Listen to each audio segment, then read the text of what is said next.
আসসালামু আলাইকুম প্রিয় দর্শক, জাতীয় নাগরিক পার্টি মানে আমাদের সবচেয়ে কনিষ্ঠ যে রাজনৈতিক দলটা, যার বয়স এখনো 1 মাসও হয়নি, সেই পার্টির ভবিষ্যৎ নিয়ে মানুষের মধ্যে এখন নানা ধরনের কথাবার্তা চলছে। মানে এই পার্টির অন্তিম গন্তব্য আসলে কি হবে, কোথায় যাবে এই পার্টিটা, কি করতে পারবে এই পার্টিটা। অথচ এই পার্টি নিয়ে কিন্তু অনেকের মধ্যেই নানা ধরনের আশাবাদ ছিল। তারা হয়তো ভেবেছিলেন এই পার্টি হয়তো আমাদের নতুন একটা দিক নির্দেশনা দিতে পারবে। যখন আমরা আওয়ামী লীগ বিএনপির বাইরে তৃতীয় কোনো রাজনৈতিক পছন্দ পাচ্ছিলাম না, তৃতীয় কোনো রাজনৈতিক দলকে চিন্তা করতে পারছিলাম না, তখন এই পার্টির উদ্ভব, এই পার্টির যাত্রা আমাদেরকে আশান্বিত করবে, এটাই স্বাভাবিক ছিল। কিন্তু সেটা কিন্তু হোঁচট খাচ্ছে। শুরুতে যখন তারা যাত্রা শুরু করেছিল, আমরা কিন্তু ভেবেছিলাম এই পার্টি হবে একটা নতুন চিন্তার দল, এই পার্টি হবে মেধাবী ছাত্র তরুণদের দল, এই পার্টি হবে একটা সৎ মানুষের দল, এই পার্টি হবে একটা ট্রান্সপারেন্ট দল। কিন্তু আমাদের সেই প্রত্যাশা কিন্তু একেবারে শুরুতে তারা যে জনসভাটা করেছিল সংসদ ভবনের সামনে, সেখানে কিন্তু প্রথম হোঁচটটা খাওয়া শুরু করেছে। তারপর বিভিন্ন ঘটনা এই 1 মাসের মধ্যে তারা যত কিছু ঘটনা ঘটিয়েছে, আমার বিবেচনায় তার কোনো একটা ঘটনাকে নিয়ে আমি আশাবাদী হতে পারিনি, আমি ভাবতে পারিনি এই তো চাই। বরঞ্চ একাধিক ঘটনা ঘটেছে যা নাকি আমাদের আশাহত করেছে, আহত করেছে। সর্বশেষ যে ঘটনাটা নিয়ে আজকে আলোচনা করব সেটা হলো 2 দিন আগে, গত শুক্রবার, ওনাদের একজন নেতা হাসনাত আবদুল্লাহ যে স্ট্যাটাসটা দিয়েছিলেন সেনাবাহিনীকে নিয়ে, মানে ক্যান্টনমেন্ট নিয়ে, সেটাকে কেন্দ্র করে যা যা ঘটনা ঘটেছে সেটার দিকে আপনারা একবার তাকান। আমি আজকে সোশ্যাল মিডিয়ায় একটা ফটো কার্ড পেলাম। সে ফটো কার্ডের উপরে লেখা দৈনিক ইত্তেফাক, নিচে লেখা ইত্তেফাক.com.bd। আমি জানি না এটা ইত্তেফাকের কিনা, কারণ আমি আসলে অতটা খোঁজ দেওয়ার সময় পাইনি। আমি দেখেছি এবং আমি ইত্তেফাকের নাম নিয়ে বলছি না। যে ফটো কার্ডটা আছে, আমি তাহলে ফটো কার্ডে কী লেখা আছে সেটা আপনাদের দেখাচ্ছি। কী লেখা আছে? 4 জন নেতার ছবি দেওয়া হয়েছে। এই 4 জনই হলো এই জাতীয় নাগরিক পার্টির। সবচেয়ে উপরে হাসনাত আবদুল্লাহ একটা বক্তব্য, ক্যান্টনমেন্টে আওয়ামী লীগকে পুনর্বাসনের পরিকল্পনা চলছে। তার নিচে সার্জিস আলমের একটা বক্তব্য, হাসনাত যেভাবে সেনাপ্রধানের বক্তব্যকে রিসিভ করেছে আমার কিছুটা দ্বিমত আছে। তার নিচে আব্দুল হান্নান মাসউদের একটা মন্তব্য, হাসনাত বা সার্জিস 2 জনের একজন মিথ্যা বলছেন। তার নিচে আরেকজনের বক্তব্য, নাসিরুদ্দিন পাটোয়ারির একটা বক্তব্য, হাসনাতের বক্তব্য সোশ্যাল মিডিয়ায় আসা উচিত হয়নি।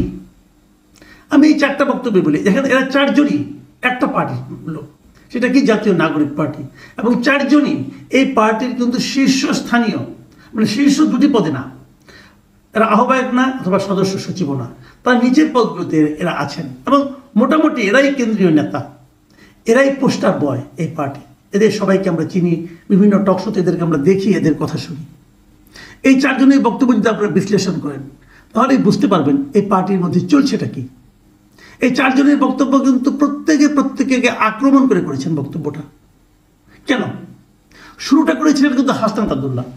উনি একটা স্ট্যাটাস দিয়েছিলেন, সবাই ফেসবুকে স্ট্যাটাস দিয়েছিলেন, ফেসবুকে একটা স্ট্যাটাস দিয়েছিলেন, সেখানে বলেছিলেন যে আর্মি কি বলেছে, আর্মি কীভাবে আওয়ামী লীগকে পুনর্বাসন করতে চায়, অ্যাটসেট্রা অ্যাটসেট্রা। তিনি সেখানে বলেছিলেন 11 তারিখে তিনি আর্মিতে সেনানিবাসে গিয়েছিলেন, যে কার সঙ্গে দেখা করেছেন, কি বলেছে না বলেছে, এগুলো বলেছেন।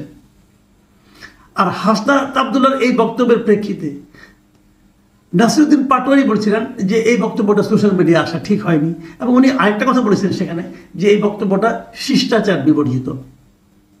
তারপরে আবার সার্জিস আজকে একটা স্ট্যাটাস দিয়েছেন, সেখানে উনি অনেক লম্বা স্ট্যাটাস দিয়েছেন, ওটা আমি আপনাদের একটু পরে পড়ে শোনাবো যদি সময় পাই। সেখানে তিনি যে কথাটা বলেছেন, উনি কিন্তু হাসনাতের অনেক বক্তব্যের সঙ্গে একমত হননি। সেই পয়েন্টগুলো আমি আসবো।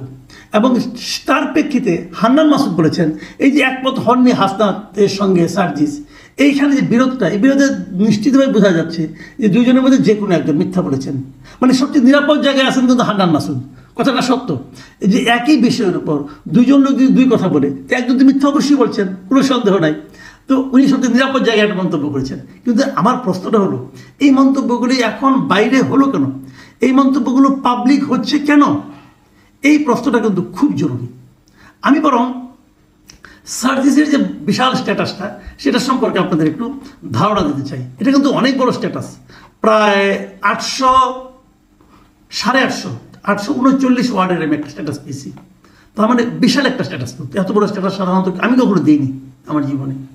তো সেখানে উনি কী লিখেছেন, অনেক কথা লিখেছেন, যে সেই দিন হাসনাদের সঙ্গে সার্জিস বলছেন যে আমিও ছিলাম, আমাদেরকে কেউ ডাকেনি, আমরা বরং সেনাপ্রধানের সঙ্গে দেখা করতে চেয়েছিলাম, এই জন্য আমাদের সঙ্গে দেখা হয়েছে, সেনাপ্রধান ছিলেন, আমরা ছিলাম, সেখানে অনেক কথা হয়েছে।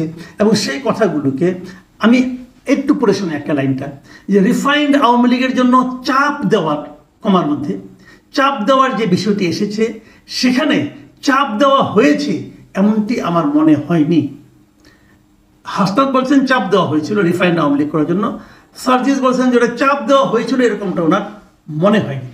আবার আরেকটা কথা সার্জিস বলেছেন, তবে রিফাইন্ড আওয়ামী লীগ, সাবের হোসেন, শিরিন শারমিন চৌধুরী, সোহেল তাজ এসব নিয়ে কথা হয়েছিল।